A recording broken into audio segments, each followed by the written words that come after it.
Muito bom dia a todos. O meu nome é Ana Germano, eu sou médica radiologista, trabalho no Hospital Professor Dr. Fernando Fonseca e é com muito gosto que venho falar-vos hoje da imagiologia da cabeça e do pescoço, mais especificamente da área que diz respeito à radiologia de corpo. Excluímos a neuroradiologia.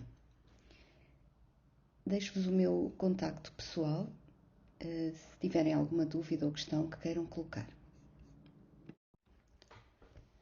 Como todos sabem, o pescoço é uma região anatómica que se situa entre a cabeça em cima e os ombros e o tórax em baixo. Nesta aula vamos abordar o eixo visceral do pescoço, que compreende a faringe, a laringe e a cavidade oral, e vamos também falar das glândulas salivares, da glândula tiroideia e dos gânglios linfáticos do pescoço. As restantes estruturas serão avaliadas em diferentes aulas ou disciplinas. Para cada estrutura ou região anatómica, vamos fazer uma revisão da anatomia radiológica. De seguida serão abordadas algumas variantes anatómicas consideradas pertinentes na prática clínica. Vamos também enumerar e justificar as técnicas de imagem que melhor se adequam ao estudo de cada área ou patologia. Serão ilustrados alguns casos típicos, nomeadamente de patologia congénita, inflamatória, infecciosa, tumoral e traumática. O desenvolvimento do tema e a organização desta aula estão feitos de acordo com o proposto no Programa de Educação Pré-Graduada em Radiologia pela Sociedade Europeia de Radiologia. A faringe é uma estrutura tubular que pertence simultaneamente ao sistema respiratório e digestivo. Anatomicamente, podemos dividi-la em 3 andares ou 3 partes, em que o andar mais superior, a que chamamos nasofaringe ou cavum faríngeo, se situa atrás da cavidade nasal. O andar intermédio ou orofaringe se situa por trás da cavidade oral e o andar inferior, a hipofaringe ou faringolaringe, se situa atrás da laringe. A nasofaringe ou cavum faríngeo está situada por trás das aberturas posteriores das fossas nasais, as coanas, e por cima do palato mole. Inferiormente continua-se com a orofaringe. A sua parede lateral evidencia alguns relevos que são pertinentes na avaliação clínica.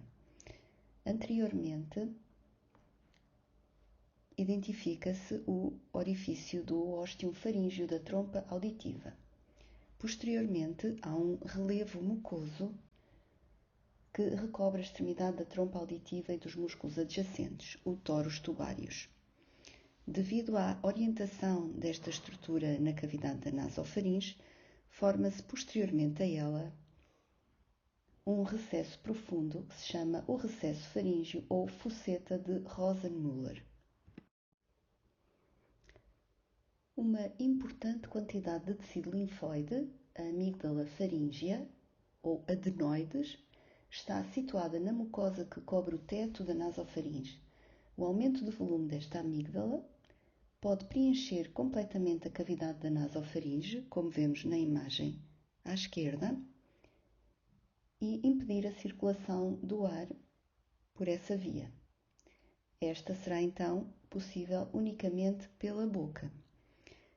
Como podem ver nestas 3 imagens de nasofaringe, a anatomia pode variar conforme a idade do paciente e a presença ou não de aumento do tecido linfóide.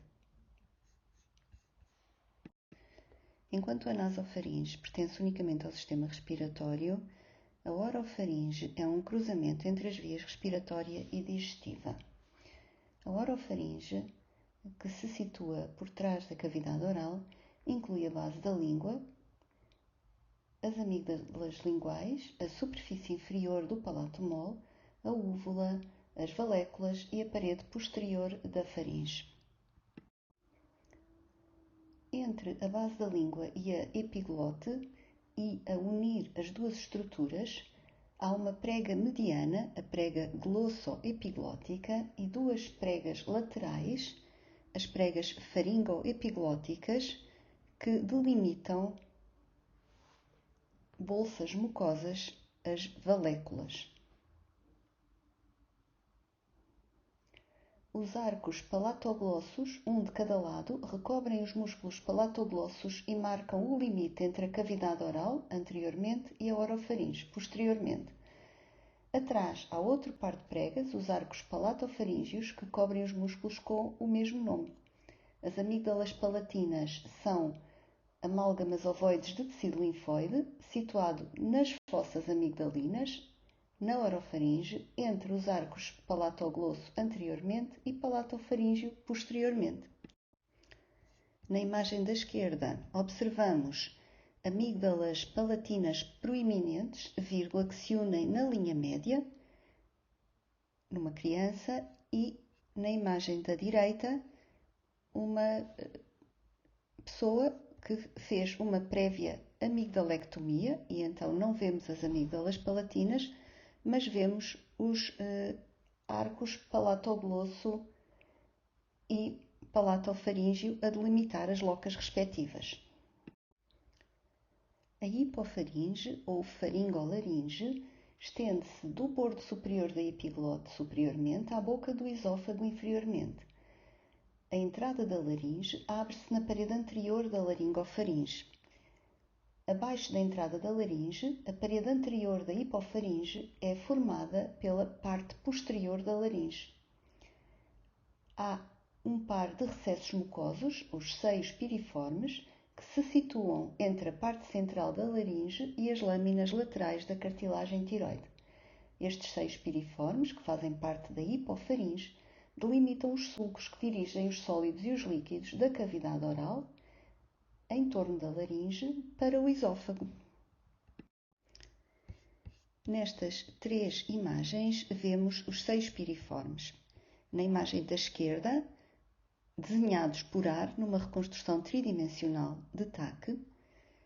Na imagem do meio e da direita, pertencendo ao mesmo doente, verificamos que o seio piriforme direito está ocupado por uma lesão com densidade de partes moles, que é um tumor, em imagem TC axial e num estudo contrastado com bário, onde se vê a irregularidade do contorno mucoso do seio piriforme direito e a normal aparência do seio piriforme esquerdo. A laringe faz parte das vias respiratórias superiores. É uma estrutura complexa, cartilagínea e musculoligar. A abertura superior da cavidade laríngea faz-se na face anterior da faringe, atrás e abaixo da língua. Inferiormente, a laringe continua-se com a traqueia. Superiormente está suspensa no osso hioide e embaixo está ligada à traqueia. O seu limite anterior são os strap muscles e o limite posterior a hipofaringe e o esófago cervical. A tiroide é a maior das cartilagens laríngeas. É formada por duas lâminas que estão unidas anteriormente e separadas atrás. O ângulo que formam é mais agudo no homem, cerca de 90 graus, do que na mulher, cerca de 120 graus. Do bordo posterior de cada lâmina nascem os cornos superior e inferior da cartilagem tiroideia, um de cada lado. A cartilagem cricoide é a mais inferior. Tem uma forma de anel de sinete, com uma parte mais alta, que é posterior, e uma parte mais estreita, que é anterior. A epiglote é uma cartilagem em forma de folha que está ligada por um pé à vertente posterior do ângulo que formam entre si as duas lâminas da cartilagem tiroide na linha média. O bordo superior da epiglote é livre e é móvel, impedindo a passagem dos alimentos para o lumen da laringe a quando da deglutição. As cartilagens aritenoides são pequenas pirâmides que se articulam com a cartilagem cricoide. Na sua base tem uma pequena apófise, a apófise vocal, onde se inserem os ligamentos vocais. Fazem ainda parte da laringe as cartilagens corniculadas e cuneiformes. A laringe tem simultaneamente funções de válvula, que encerra a via aérea quando da deglutição, e funções de produção do som. Há três sub-áreas da laringe. A mais superior é o andar supraglótico. Inclui a epiglote, os espaços pré-epiglótico e paraglótico, que são espaços adiposos anterior e laterais à cartilagem epiglótica, as pregas ariepiglóticas, que são pregas mucosas que formam a parede interna dos seios piriformes e unem a epiglote superiormente às cartilagens aritenoideias inferior e posteriormente, e as bandas ventriculares ou falsas cordas vocais. O andar glótico é o andar médio da laringe, constituído pelas verdadeiras cordas vocais, que têm densidade de partes moles em TC, ao contrário das bandas ventriculares ou falsas cordas vocais, que lhes são superiores e têm densidade adiposa. Anteriormente unem-se na comissura anterior e posteriormente, em topografia anterior à cartilagem cricoide, na comissura posterior. O andar infraglótico é a câmara inferior da laringe e situa-se entre as cordas vocais superiormente e o bordo inferior da cartilagem cricoide inferiormente. Continua-se pela traqueia cervical. A cavidade oral, ou boca, faz parte dos aparelhos respiratório e digestivo, inclui os lábios, a mucosa bucal, também conhecida como mucosa das bochechas, os rebordos alveolares ou gengivas, superiormente o palato duro e os 2/3 anteriores da língua, ou a língua móvel, e inferiormente o pavimento da boca, que inclui mucosa e o músculo miloioideu. Na imagem TC à vossa direita, podemos ver uma aquisição efetuada com insuflação com ar das bochechas para podermos definir o contorno da mucosa nessa topografia e, eventualmente, caracterizar alguma lesão que aí exista.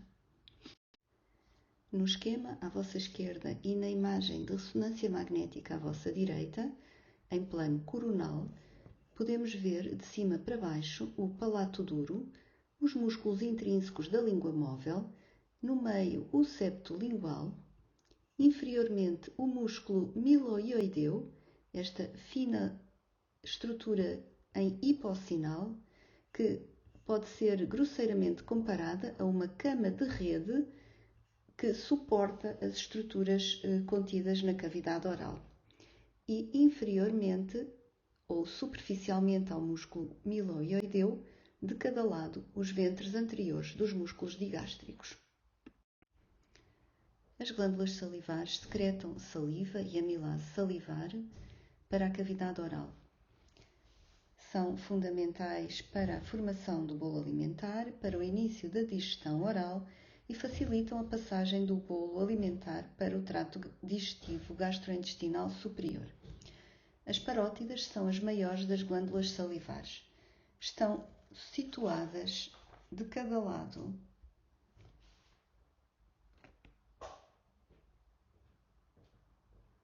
à frente do canal auditivo externo e são superficiais ao ramo ascendente da mandíbula. As parótidas contêm um segmento da artéria carótida externa, a veia retromandibular, a origem da parte extracraniana do nervo facial. São também as únicas glândulas salivares que podem conter gânglios linfáticos, o que tem a ver com uma particularidade do seu desenvolvimento embriológico. São, por isso, muitas vezes sede de doença linfática metastática de vários tumores, quer da zona da cabeça e pescoço, quer de outras áreas anatómicas. O ducto parotídeo, ou ducto de Stenson, dirige-se anteriormente em topografia superficial ao masséter para a cavidade oral, atravessa o músculo bucinador na face e abre-se na proximidade do segundo molar superior. Para além das parótidas, existem de cada lado as glândulas submaxilares e sublinguais e dispersas na mucosa faríngea múltiplas glândulas salivares minor. As glândulas submaxilares têm uma particularidade anatómica, uma vez que tem uma parte posterior que é superior ao músculo mileoideu e se dobra no limite posterior do mesmo, e uma parte inferior superficial ao músculo mileoideu. O ducto das glândulas submandibulares, ou ducto de Varton, tem origem na parte profunda, aquela que é superior ao músculo mileoideu, e vai drenar na papila sublingual, localizada anteriormente em topografia lateral ao freio da língua. As glândulas sublinguais, em forma de amêndoa, situam-se anteriormente no pavimento da cavidade oral, externamente à zona onde o ducto da glândula submaxilar drena. Drenam, por sua vez, na cavidade oral por numerosos pequenos ductos, que se chamam ductos de Rivinus, e também no ducto da glândula submaxilar, ou ducto de Varton, por um ducto próprio que se chama ducto de Bartholin. A glândula tiroideia é uma glândula endócrina situada na região cervical anterior e inferior, na linha média. Localiza-se anteriormente às cartilagens laríngeas, tiroide e cricoide, e aos primeiros anéis traqueais. E é posterior aos músculos esternoioideu, esternotiroideu e homoioideu, também conhecidos na literatura inglesa como strap muscles. Está localizada no compartimento visceral do pescoço. É constituída por dois lobos laterais, de forma grosseiramente piramidal, unidos na linha média por um fino istmo. A sua morfologia é frequentemente comparada com a de uma borboleta ou um H. Embriologicamente, tem a particularidade de se desenvolver de um botão ímpar mediano do epitélio bucofaríngeo, anatomicamente localizado no foramen secum da base da língua, e ter um trajeto que se dirige de trás para a frente, de cima para baixo, até atingir a sua posição anatómica habitual final. Este pedículo do desenvolvimento embrionário pode persistir de forma total ou parcial e ter no seu trajeto patologia como o quisto do canal tiroglosso ou tecido tiroideu ectópico, ou mesmo ser origem de formação de tumores da tiroide. A técnica que melhor caracteriza a estrutura e a patologia da glândula tiroideia é a ecografia. E nesta imagem vemos a glândula tiroideia em corte transversal, onde temos no meio, formando umas imagens lineares hiperecogénicas que correspondem à reverberação dos ultrassons, a traqueia. Anterior à traqueia, o fino istmo da glândula tiroideia, e do lado esquerdo está representado em corte axial o lobo lateral esquerdo da tiroide. Posteriormente ao lobo lateral e lateralmente à traqueia encontra-se o esófago cervical. Externamente ao lobo lateral podemos ver a carótida comum esquerda e externamente a essa estaria a veia jugular interna. E anteriormente temos os strap muscles de que já vos falei, os músculos esternoioideu, esternotiroideu, homoioideu. Lateralmente vê-se em corte axial o músculo esternocleidomastoideu. O triângulo azul corresponde à área anatómica chamada a goteira traqueoesofágica e está assinalado por ser a zona anatómica onde passa uma importante estrutura, o nervo recorrente laríngeo. Nesta imagem podemos ver um corte axial à vossa esquerda e longitudinal à vossa direita da glândula tiroideia, com uma lesão anterior que condiciona a buceladura do contorno e interrompe a cápsula da glândula. É heterogénea, muito hipoecogénica e com microcalcificações, e é a imagem ecográfica típica de um carcinoma papilar da tiroide. Cerca de 1/3 de todos os gânglios do nosso corpo estão localizados no pescoço, uma vez que é uma zona estratégia de defesa contra infecções quer por via respiratória, quer por via digestiva. A divisão em grupos ganglionares do pescoço é importante para descrição, mas também porque cada um destes grupos é mais frequentemente envolvido por lesões de áreas anatómicas distintas. Grosseiramente, podemos dividi-los num compartimento central, que é interno em relação às carótidas comuns, e em compartimentos laterais que se estendem da base do crânio aos escavados supraclaviculares. O grupo 1A compreende os gânglios que se localizam entre os ventres anteriores do músculo digástrico e que também podem ser chamados de gânglios submentonianos. O grupo 1B corresponde aos gânglios que são posterolaterais aos ventres anteriores dos músculos digástricos, mas anteriores às glândulas submaxilares, e são os gânglios submaxilares. O grupo 2 estende-se da base do crânio ao bordo inferior do ocioide e compreende os gânglios que são externos em relação ao bordo medial da artéria carótida comum e posteriores às glândulas submaxilares. Os do grupo 2A são anteriores às veias jugulares internas e os do grupo 2B posteriores às veias jugulares internas, mas anteriores ao bordo posterior dos músculos esternocleidomastoideus. E aqui temos um exemplo de um gânglio do grupo 2B.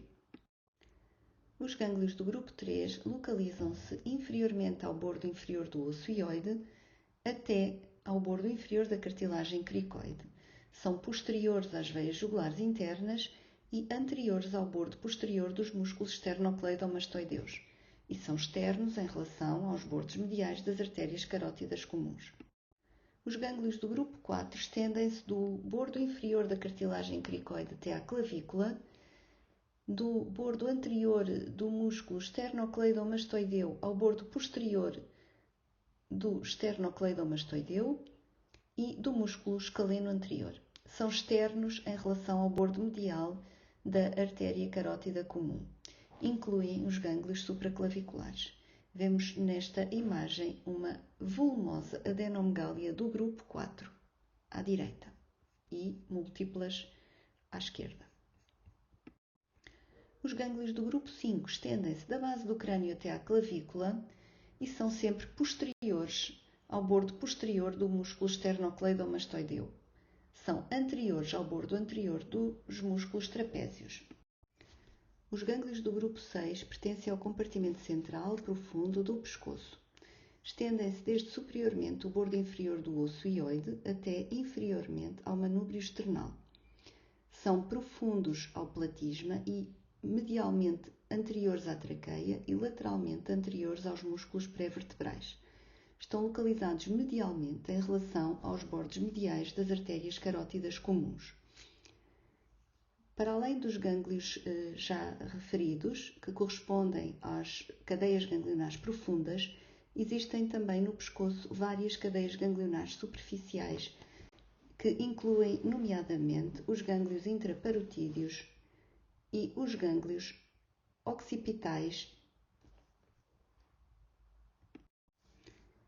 De entre as variantes anatómicas que têm importantes implicações na prática clínica diária, há a referir uma relativamente frequente, que é um trajeto retrofaríngeo das carótidas internas ou das carótidas comuns, como na imagem que podem ver à vossa direita, em que a carótida interna molda a parede posterior da hipofaringe.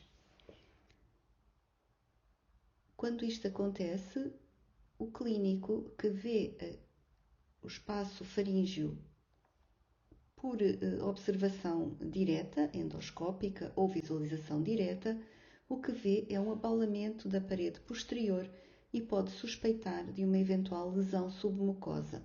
É importante ter esta informação antes de decidir, eventualmente, biopsar essa lesão e correr o risco de uma grande hemorragia. Como sabem, da anatomia normal dos troncos supraórticos, nascem da crosta da aorta primeiro o tronco arterial braquiocefálico, que se divide na artéria subclávia direita e na artéria carótida comum direita, depois a artéria carótida comum esquerda e, finalmente, a artéria subclávia esquerda. Há uma variante anatómica relativamente frequente em que a artéria subclávia direita tem origem independente na crosta da aorta após a origem da artéria subclávia esquerda e um trajeto retroesofágico até à sua localização habitual para irrigar o membro superior direito. Esta artéria chama-se artéria lusória. Em termos de implicações clínicas, é uma possível causa de disfagia por compressão da parede posterior do esôfago, mas a razão por que falamos nela numa aula de pescoço é porque o trajeto do nervo recorrente laríngeo direito está diretamente relacionado com esta artéria. Normalmente, o nervo recorrente laríngeo direito faz uma crosta em volta da artéria subclávia direita, mas nas situações em que a artéria subclávia direita é aberrante, esta crosta não se faz no local habitual e pode ser feita em qualquer área do trajeto do nervo. É importante mencionar a variante anatómica a um cirurgião, em caso de cirurgia, por exemplo, da glândula tiroideia, para ele saber que não irá encontrar o nervo recorrente laríngeo na sua localização habitual. Já agora, mais uma informação, o nervo recorrente laríngeo esquerdo faz a sua crosta, normalmente, na crosta da aorta. Esta é a razão porque se vamos fazer um exame imagiológico para estudar o trajeto do nervo recorrente laríngeo esquerdo, é importante que a aquisição inclua não apenas o pescoço, mas o tórax até abaixo da crosta da aorta. Não é raro uma lesão nessa topografia condicionar uma paralisia da corda vocal, por exemplo, um aneurisma da aorta ou uma adenomegália da janela aortopulmonar. Nestas imagens podemos ver à esquerda uma reformatação coronal de um estudo TC com uma origem aberrante da artéria subclávia direita e a maneira como facilmente identificamos esta variante anatómica na ecografia do pescoço, que obviamente não consegue ver a origem da artéria subclávia direita no tórax, é encontrarmos o tronco arterial braquiocefálico que na sua situação normal se vai bifurcar nas artérias carótida comum e subclávia e forma em ecografia um Y e que na situação em que há uma artéria lusória não conseguimos fazer a ligação da artéria carótida comum à artéria subclávia e vão estar sempre separados. Temos então uma ausência do sinal do Y que nos leva em ecografia a suspeitar desta variante anatómica. Outra variante anatómica relativamente frequente que pode ter implicação clínica é a presença de tecido tiroideu ectópico no trajeto do canal tiroglosso. Um dos locais onde é possível existir tecido tiroideu é na base da língua, na proximidade do foramen cego, e nesta topografia a glândula tiroideia ectópica ou tiroide lingual pode ser uma possível causa de disfagia, pode causar, por exemplo, numa situação de cirurgia em contexto de urgência, dificuldade na intubação do paciente e não esquecer que em qualquer lado onde há tecido tiroideu pode haver tumores da tiroide. Neste slide temos à esquerda a imagem que já vos mostrei de tecido tiroideu ectópico na base da língua e a imagem correspondente do estudo TC, em que temos uma estrutura espontaneamente hiperdensa no foramen cego a fazer procedência para o lúmen faríngeo e que é o aspecto típico da tiroide lingual. Neste slide apresento-vos vários exemplos de tecido tiroideu ectópico, quer em TC, quer em ecografia, em várias localizações possíveis e na imagem mais à direita existe mesmo um carcinoma da tiroide no interior de um quisto do canal tiroglosso. Vou agora falar-vos das indicações das diferentes técnicas imagiológicas para estudo de patologia desta região anatómica. O raio-x pode ser usado em contexto de urgência e dar-nos uma informação indireta da possível presença, por exemplo, de um abscesso retrofaríngeo, de epiglottites, e é usado com muita frequência na patologia dentária, nas patologias do maxilar superior ou inferior e na identificação de cálculos das glândulas salivares, como na imagem à vossa direita. A cialografia é uma técnica de opacificação dos ductos das glândulas salivares que permite desenhar o mapa desses ductos e é também feita com auxílio do raio-x. Neste exemplo de um paciente baleado no pescoço, podemos ver que o raio-x nos mostra a localização da bala com maior precisão do que o estudo TC, uma vez que os artefactos metálicos condicionados pela bala, como podem ver na imagem à vossa direita, a distorcem e não permitem uma adequada caracterização. A ecografia seria também uma opção nesta situação. A tomografia computurizada é a técnica de eleição em situações de trauma, uma vez que permite, com rapidez, identificar lesões traumáticas da região da cabeça e pescoço, tal como faz nas restantes áreas anatómicas do corpo humano. É também usada em situações de infecção, nomeadamente para identificar extensão de abscessos faríngeos aos espaços profundos do pescoço ou aos planos musculares. É uma técnica usada no estadiamento de tumores, na patologia óssea e também com grande cuidado na identificação de cálculos densos das glândulas salivares. Temos na imagem à vossa direita um cálculo no ducto de Stenson da parótida direita, perfeitamente identificado no estudo TC com a densidade cálcica, mas também facilmente identificado na ecografia, onde condiciona a atenuação acústica posterior e é facilmente identificado no lúmen dilatado desse ducto. A ressonância magnética é a técnica ideal no grupo pediátrico, uma vez que não usa radiação. Tem, contudo, a desvantagem de ser uma técnica de aquisição longa, por isso não indicada nas situações de trauma em que precisamos de uma resposta rápida ou outras situações de urgência, pela mesma razão, e na pediatria tem também a desvantagem de necessitar muitas vezes de apoio com sedação, uma vez que as crianças não conseguem estar tanto tempo quanto necessário para adquirir boas imagens dentro do equipamento de ressonância magnética. É também uma técnica com maior acuidade diagnóstica do que os estudos TC para estadiamento e follow-up de tumores, nomeadamente naqueles que envolvem espaços profundos ou estruturas da base do crânio. A ecografia é uma técnica indicada na avaliação do pescoço no grupo pediátrico. É a melhor técnica para caracterização da glândula tiroideia e das suas lesões nodulares. É utilizada na avaliação da patologia inflamatória e litiásica das glândulas salivares, na caracterização das múltiplas lesões quísticas do pescoço e é excelente para caracterizar gânglios linfáticos. Mostro-vos 4 exemplos.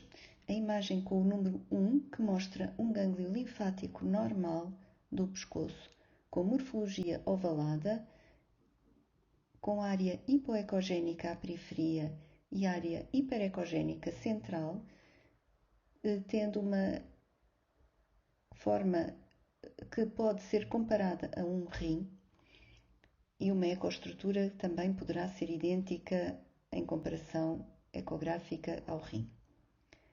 O número 2 corresponde a uma adenomegália metastática de um carcinoma papilar da tiroide, e podem ver perfeitamente a diferença em relação ao número 1.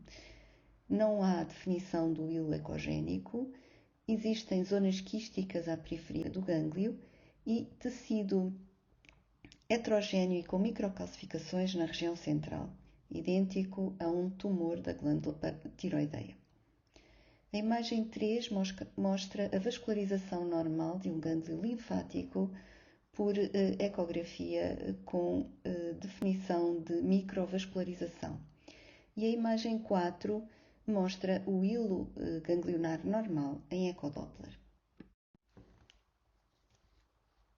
O PET-TC é utilizado no estadiamento de patologia oncológica na região da cabeça e pescoço.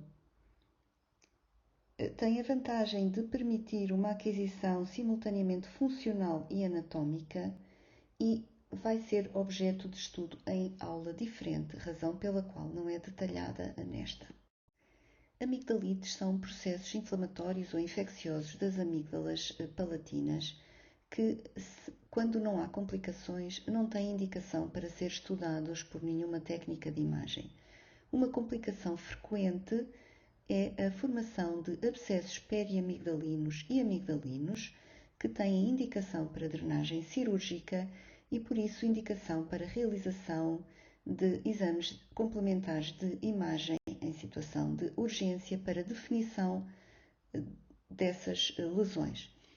Nas imagens à vossa direita estão indicadas pelas setas laranjas as coleções hipodensas com realce periférico em anel na amígdala palatina esquerda, que correspondem a um abscesso amigdalino em plano axial e coronal. A patologia litiásica e inflamatória das glândulas salivares pode ser avaliada por TC ou por ecografia, nomeadamente quando há suspeita de complicações, como neste caso, em que existe um abscesso a envolver um cálculo da glândula submaxilar direita. Os processos de linfadenite podem complicar-se por necrose ganglionar, que em TC se manifesta como área de hipodensidade central e anel periférico de realce após contraste. Pode também haver alterações da densidade ou da ecogenicidade dos planos adiposos envolventes e, mais raramente, complicações por tromboses das veias adjacentes. Os tumores malignos da região da cabeça e do pescoço são diagnosticados pelo otorrinolaringologista e confirmados por biópsia. O estadiamento é posteriormente efetuado por TC ou ressonância magnética e estadiado de acordo com os critérios TNM, em que T significa o estadiamento do tumor, N a invasão de gânglios linfáticos e M a presença de metástases à distância. Nas imagens vemos um tumor da corda vocal direita, que invade e destrói a lâmina homolateral da cartilagem tiroideia, estadiado imagiologicamente de acordo com a 8ª edição da TNM em T4A. Os linfomas podem interessar apenas gânglios linfáticos ou envolver outras estruturas anatómicas, nomeadamente na região da cabeça e do pescoço. Enquanto o TC com contraste é indicado para a avaliação dos gânglios linfáticos, na suspeita de envolvimento extranodal dos linfomas, a ressonância magnética é particularmente útil. Na imagem vemos conglomerados adenopáticos cervicais bilaterais em paciente com diagnóstico histológico de linfoma. Os nódulos da glândula tiroideia são muito frequentes, mas os nódulos malignos são relativamente raros nessa localização. De entre os malignos, os carcinomas diferenciados da tiroide, e particularmente o carcinoma papilar, são os mais frequentes. A ecografia é a técnica de eleição para caracterizar os nódulos da tiroide e tem a vantagem de ser utilizada para efetuar punções aspirativas para caracterização citológica e diagnóstico dos mesmos. Na grande maioria dos casos, a ecografia é suficiente para o diagnóstico dos carcinomas diferenciados da tiroide. Há, contudo, alguns carcinomas da tiroide, nomeadamente os indiferenciados ou anaplásicos, mais raros, que invadem estruturas adjacentes e necessitam de caracterização complementar por outras técnicas de imagem como TC ou RM. Na imagem vemos um carcinoma da tiroide indiferenciado no lobo esquerdo que invade a traqueia e o triângulo tráqueo-esofágico esquerdo interessa o nervo recorrente laríngeo homolateral e condiciona por isso parésia da corda vocal desse lado, que não está ilustrada nesta imagem. Os lipomas são tumores benignos constituídos por adipocitos maduros e podem ser diagnosticados em fase inicial por ecografia. Deve, contudo, ser efetuado complemento da ecografia por TC ou RM, no sentido de excluir heterogeneidade interna das lesões, nomeadamente que possa fazer suspeitar de eventual lipossarcoma. Os schwannomas são tumores benignos, raros, da região do pescoço. Na imagem vemos um schwannoma do espaço retrofaríngeo, com indicação cirúrgica, uma vez que molda e reduz a via aérea da hipofaringe. Os paragangliomas são tumores benignos originados em células neuroendócrinas, distribuídos em diferentes regiões anatómicas no corpo. No pescoço estão preferencialmente relacionados com o sistema parasimpático.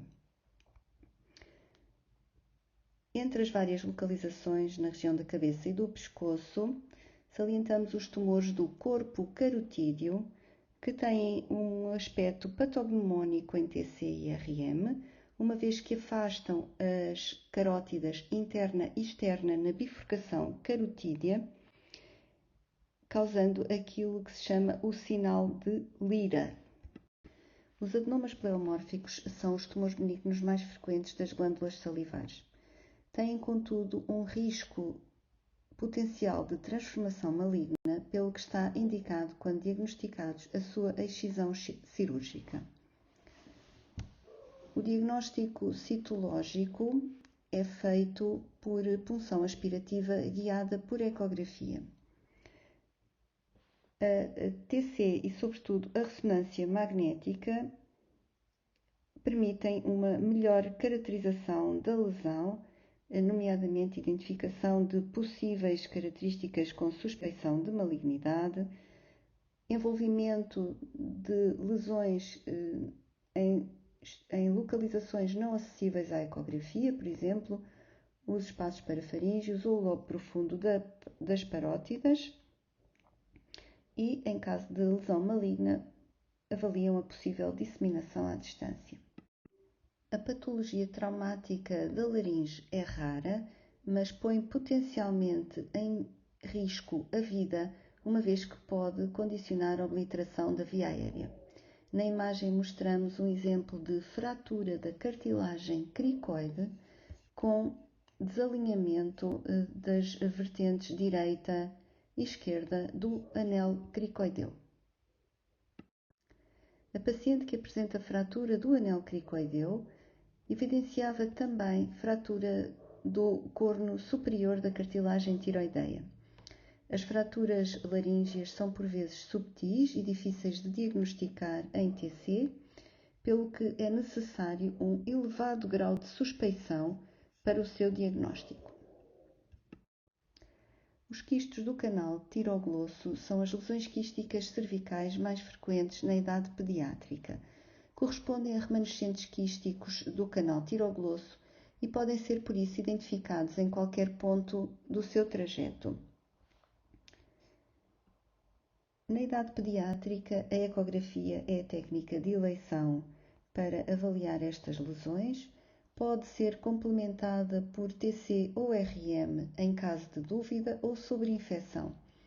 Na imagem, temos uma sequência ponderada em T2 no plano sagital, em que é evidente na linha média uma lesão quística biloculada, supra e pré-ioideia, no trajeto do canal tiroglosso e que correspondia a um quisto do canal tiroglosso. Os quistos branquiais fazem parte do diagnóstico diferencial das lesões quísticas do pescoço. São anomalias congénitas que resultam da persistência de fendas ou bolsas branquiais.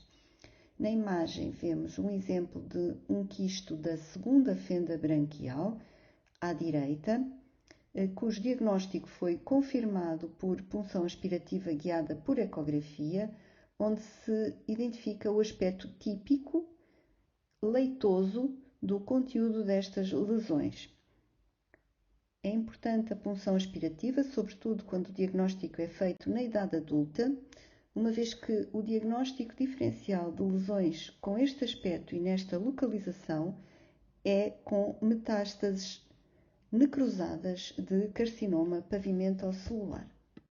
Os quistos dermoides são tumores benignos, congénitos, presentes no nascimento, e são lesões quísticas que englobam estruturas normalmente presentes na pele. Na região da cabeça e do pescoço podem existir, como o que apresentamos na imagem, no pavimento bucal